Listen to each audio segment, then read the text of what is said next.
جو صرف مصاحف پڑھا کرتا تھا. گھر میں یہ گیس کا جو سلنڈر ہوتا ہے اس میں آگ لگ گئی. اس نے اس سے بولا کہ گھر والوں کو نقصان ہو, کچھ ہو. اس کو اٹھایا اور پچھلے دروازے سے باہر بھاگا. پچھلا دروازہ بند تھا, سلنڈر پھٹ گیا, خود کھڑکی سے باہر آیا اڑ کر. گھر میں آگ, گھر والے پریشان اور رو رہے ہیں کہ مر گیا. اب یہ چھت پر پہنچ چکا تھا دھماکے سے, پورا بدن جل چکا تھا, بدن پہ کوئی کپڑا نہیں تھا, ہاتھ کٹے ہوئے. اب یہ کہہ بھی نہیں پا رہا نیچے کہ میں یہاں ہوں. جب اس کے کٹے ہوئے ہاتھ سے خون نیچے گرنا شروع ہوا تو متوجہ ہوئے کہ یہ اوپر ہے. اس کو ہاسپٹل لے گئے جس ایریے کا.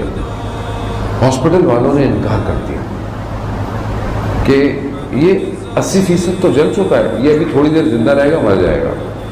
ان کا نہیں, کچھ تو کرو. اس کے بھائی نے بڑی ہمت کر کے اس کو کم از کم بینڈیج تو کرو, پٹیاں تو لگاؤ. پٹیاں لگا کر اس کو وہ بڑے شہر لے آئے. بڑے شہر میں بھی انہوں نے ہاسپٹل نے انکار کر دیا, کہا یہ ابھی تھوڑی دیر کا ہے, یہ مر جائے گا. کہا مر جائے جو بھی ہے لیکن آپ اس کو ایڈمٹ کریں. بہرحال اس کو ایڈمٹ کیا, رکھا, اس کو پٹیاں لگائیں, تبدیل ہوئی. وقت بڑھتا گیا. اس کو امید ہوئی کہ میں زندہ رہوں گا, لیکن کیونکہ پوری باڈی جل چکی تھی, ناک پس چکا تھا, ہونٹ جڑ چکے تھے, پوری باڈی. اب جب وہ بینڈیج اترتی تھی نا, شدید تکلیف اس کو ہوتی تھی, شدید تکلیف. کہتا ہے میں برداشت نہیں کر سکتا تھا جو مجھے تکلیف ہوتی تھی. میں اس سے بہتر کہتا تھا کہ میں مر جاؤں. کہتے کیونکہ ہڈی اور ٹانگ ٹوٹ گئی تھی تو کچھ دن گزرے تو ڈاکٹر نے بولا کہ اس کو آپریشن کرنا پڑے گا, سرجری کرنی پڑے گی, لیکن کوئی چانس نہیں ہے. اگر یہ بچا بھی تو یہ فالج ہو جائے گا. خیر لے گئے.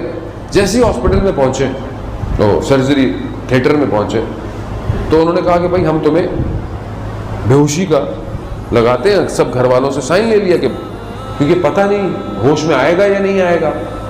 تو میں نے ان کو اشارے سے کہا کہ مجھے بے ہوش کرنے سے پہلے مجھے کچھ کرنا ہے. کیا؟ بڑی مشکل سے کہا میں ساری زندگی مصائب پڑھتا رہا ہوں, آج میں اپنے لیے مصائب پڑھ رہا ہوں. اپنے لیے کہا میں نے مصائب پڑھنا شروع کیے. ڈاکٹر بھی رو رہا ہے, نرس بھی رو رہے ہیں, سب تھیٹر میں مجلس برپا ہے, سب رو رہے ہیں. گریہ کرتے کرتے میں نے کہا امام حسین میری مدد کیجیے. کہا کہ انہوں نے مجھے بے ہوش کیا. میں نے اچانک سے دیکھا کہ میں چند گھنٹوں کے لیے کسی اندھیرے میں چلا گیا ہوں. جیسے ہی اندھیرا ختم ہوا تو میں نے دیکھا کہ میرے کمرے میں ایک نور آ رہا ہے, اور میں نے دیکھا کہ وقت کا امام اندر آ رہا ہے, اور پھر اس کے ساتھ ایک اور شخص آیا جو خود امام حسین تھے, اور میرے قریب آ کر, اور میں امام سے کہوں, امام نے کہا کیا چاہتے ہو؟ مولا ہاتھ پہ سامنے, شفا چاہتے ہیں.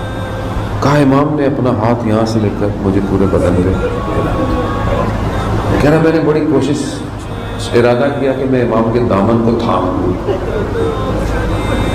لیکن میں نے کہا کہیں گستاخی نہ ہو جائے. یہ کہہ کر میں نے دیکھا اچانک سے ایک نرس ہاسپٹل کی جو تھی وہ آئی, اور لوگ آئے. میں نے کہا یہ کون لوگ ہیں؟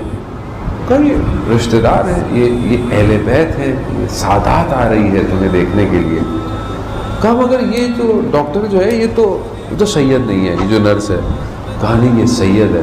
کہہ رہا میں کیونکہ ایک دوسری حالت میں ہوں, میرے اطراف میں میرا پورا گھر جمع ہے, ہاسپٹل کا سٹاف جمع ہے, اور میں بول رہا ہوں کہ اچھا یہ سید ہیں, یہ سید ہیں, یہ سید ہیں. یہ لوگ سب میری باتیں سن رہے ہیں, اور سننے میں اس نرس نے بتایا کہ میں سید نہ اور نہ سید ہونے پہ مجھے شک تھا, لیکن اب مجھے یقین ہو گیا ہے کہ میں سید ہوں.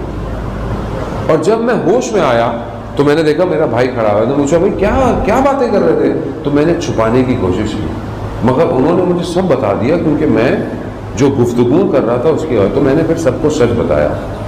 اچھا وہ کہہ رہے ہیں کہ میں ڈاکٹروں کو سب بتا رہا ہوں اور میرے پوری پٹیاں لگی ہوئی ہیں اور میرے منہ جو پہلے پورے چپکے ہوئے تھے مگر میں صحیح بات کر رہا ہوں، وہ پہچان ہی نہیں لگا میں صحیح بات کر رہا ہوں. یار ایسے میں انہوں نے کہا کہ اب اس کو پٹیوں کو اتارے، انجیکشن ہے. میں نے کہا مجھے انجیکشن کی ضرورت نہیں ہے. کہا نہیں تمہیں درد ہے، تمہیں شدید ہے. کہا نہیں مجھے کوئی درد نہیں ہے. کہہ رہا میں نے ڈاکٹر کو بلایا، میں نے ڈاکٹر کو بتایا. کہا وہ کیسے؟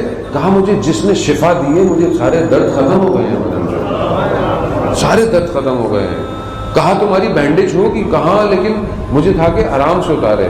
کہا میرے پورے بدن کی پٹیوں کو اتارا، میں صحیح سالم تھا. پورے ہاسپٹل میں شور مچ گیا کہ یہ کیا ہو گیا ہے. یہ ہے حسین، یہ ہے حسین.